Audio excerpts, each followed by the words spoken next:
Chapter 8. In those days there was a very great company, and having nothing to eat, Jesus called his disciples to him and said to them, I have compassion on these people, because they have now been with me 3 days and have had nothing to eat. And if I should send them away fasting to their own houses, they will faint by the way, for some of them came from far away. And his disciples answered him, Where should anyone find bread here in the desert to satisfy these? And he asked them, How many loaves do you have? They said, 7. And he commanded the people to sit down on the ground. And he took the 7 loaves, gave thanks, broke it, and gave to his disciples to set before them. And they did set them before the people. And they had a few small fishes. And he blessed them and commanded them also to be set before them. And they ate and were satisfied. And they took up 7 baskets full of the broken fragments that were left. And they who had eaten were about 4,000. And he sent them away. And right after, he entered into a boat with his disciples, and came into the parts of Dalmanutha. And the Pharisees came there, and began to argue with him, seeking from him a sign from heaven, and tempting him. And he groaned in his spirit, and said, Why does this generation seek a sign? Truly, I tell you, there shall be no sign given to this generation. And he left them, went into a boat again, and went to the other side.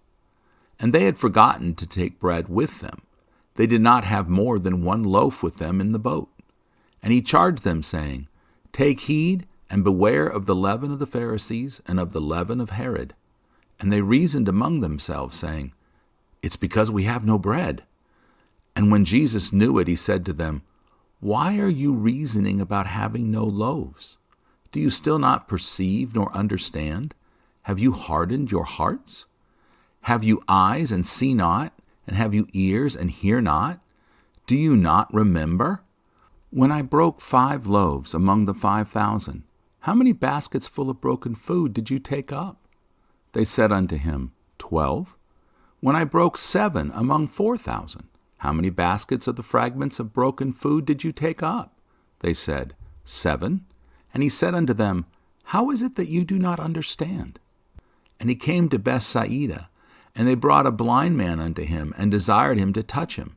And he took hold of his hand, and led him out of the town, and spat in his eyes, and put his hands upon him, and asked him whether he could see anything. And he looked up and said, I see men, for I see them walking as if they were trees. Again he put his hands on his eyes, and made him see. And his sight was restored, and he saw every man clearly. And he sent him home to his house, saying, Neither go into the village, nor tell it to anyone in the village. And Jesus went out, and his disciples, into the villages of Caesarea Philippi. And on the way he asked his disciples, Whom do men say that I am? And they answered, Some say that you are John the Baptizer, some say Elijah, and some one of the prophets. And he said to them, But who do you say that I am? Peter answered and said unto him, You are the Christ. And he charged them that they should tell no man about it. And he began to teach them how that the Son of Man must suffer many things, and should be reproved of the elders, and of the high priests and scribes, and be killed, and after 3 days arise again. And he spoke that saying openly. And Peter took him aside and began to rebuke him. Then he turned about, and seeing his disciples, rebuked Peter, saying, Get behind me, Satan, for you are not thinking after the things of God, but the things of men. And he called the crowd with his disciples, saying to them, Whoever desires to follow after me must deny himself and take up his cross and follow me. For whosoever will save his life will lose it. But whosoever shall lose his life for my sake and for the gospel, the same shall save it.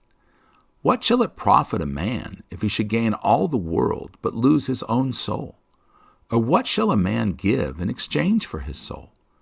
Whosoever therefore shall be ashamed of me and my words among this adulterous and sinful generation, of him shall the Son of Man be ashamed when he comes in the glory of his Father with the holy angels.